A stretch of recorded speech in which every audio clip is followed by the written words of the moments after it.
Hey everybody, Tim here with today's episode of Enterprise, Season 1, Episode 5, Terra Nova. I actually really enjoyed this episode. This was a really good one. Coincidentally, I don't know, it was directed by LeVar Burton, so maybe it had that Geordie LaForge touch to it, which made me enjoy it more, or just being 5 episodes into the season, they're finally starting to get their, like, okay, this character is going to be like this character is going to be like this, and they're finally getting their footing going on.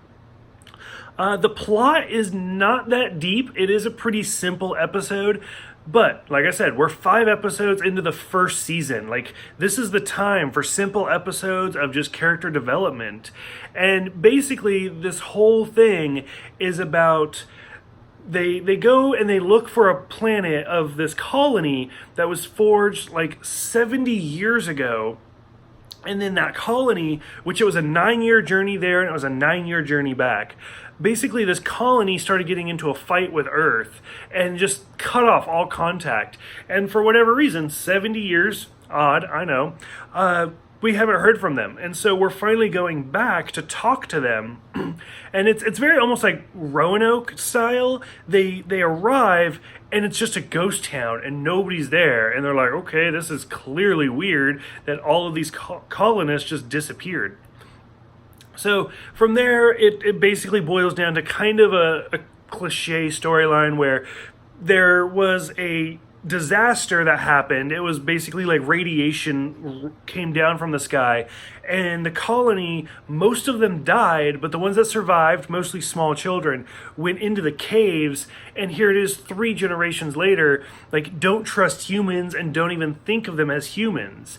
And so the doctor goes down there, Malcolm goes down there, Archer, and this is the first time in 5 episodes that Dr. Phlox has named his species. He's a Denobulan, which, as much as I think that's amazing, why do we never see him again? Like, you could have made him anything else. You could have made him a Trill, you could have made him something, but the fact that we never hear about the species again, a little bit annoying.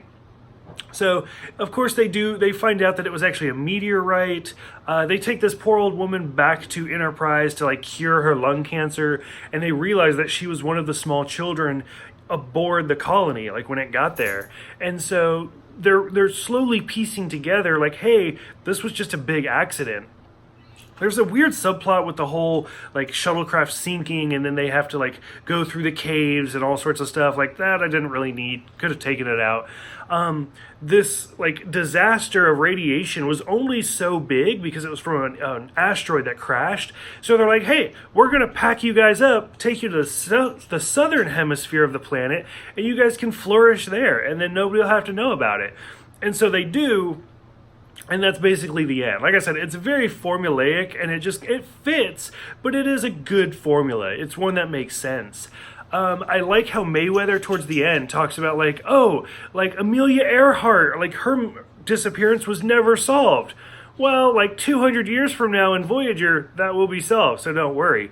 And I'm actually kind of surprised they never brought up Roanoke and, like, how that town just magically disappeared. I feel like that would have fit, but whatever. Overall, like I said, I actually really enjoyed this one. I did think it was pretty good. For those who have seen it, what did you think about LeVar Burton's, like, directing style? We've seen it going back to, like, Next Generation, Deep Space Nine, Voyager, into Enterprise. What did you think about the whole storyline? Go ahead, let me know, and I will see you guys next time for the Andorian Incident.